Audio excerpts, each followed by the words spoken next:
fans in movies. It took 2 hours for me to get over my fangirl freakout.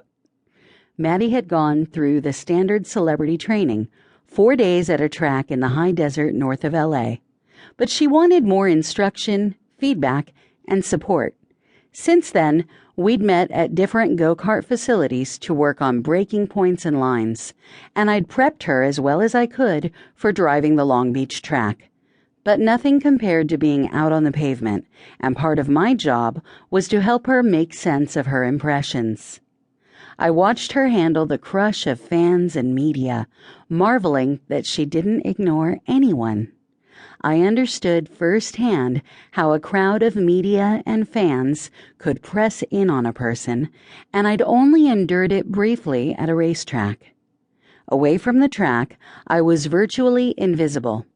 But everyone recognized Maddie, and she still handled the attention graciously, replying to greetings, smiling at photo takers, and accommodating everyone who asked for a signature. She'd told me when we met that she knew her success was due to her fans, so she always gave them and the media time. When she finally broke free from the reporters, we ducked into the office trailer, nodding to 3 staff members huddled over laptops at the far end of the room. Maddie leaned against a desk inside the door, draining the contents of a water bottle.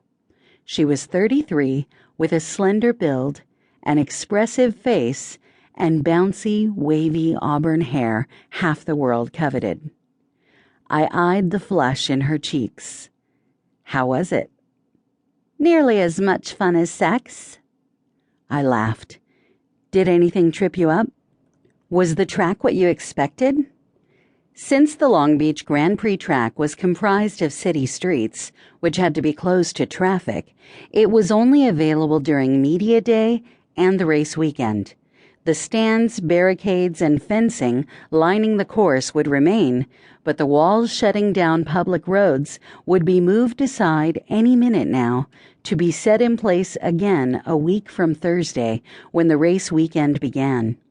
Today's 2 sessions, both follow-alongs, single file behind an instructor, were the first time the celebrity competitors had seen the racing surface. "You'd warned me," she said, "but the walls were still closer after turns 5 and 8 than I expected." The concrete walls brought in to define the temporary circuit were big and unforgiving, and to wring the most speed out of a car, we ran right next to them. More than one reporter during the day's laps had flinched at their proximity. We talked corners for a few minutes until I saw Maddie shiver. "You need to get changed before you catch a chill. Keep thinking about the track and draw your racing line on the track map I gave you." "You're still coming to the party this evening?" Maddie asked. "And the studio tomorrow? Penny has a car arranged for tonight." "She does, but I don't need the car and driver. I drive for a living."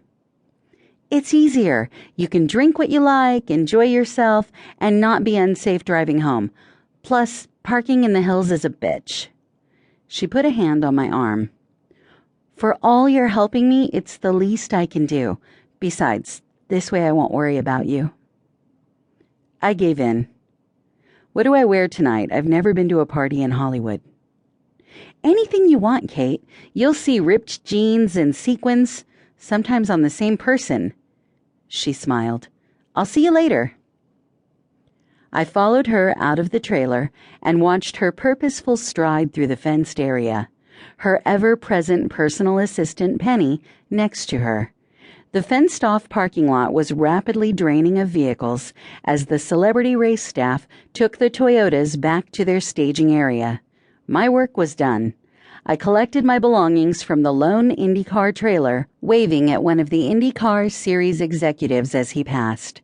I also nodded at a member of the Grand Prix organization, then stopped when she spoke to me. "Thanks again for giving the press a thrill, Kate." "You bet." I shook her hand. "You're Erica?" "Erica Ahrens. Your team media guy, Tom, said you'd let me set up some interviews while you're in LA for the next week. If that's all right, I'll make a plan."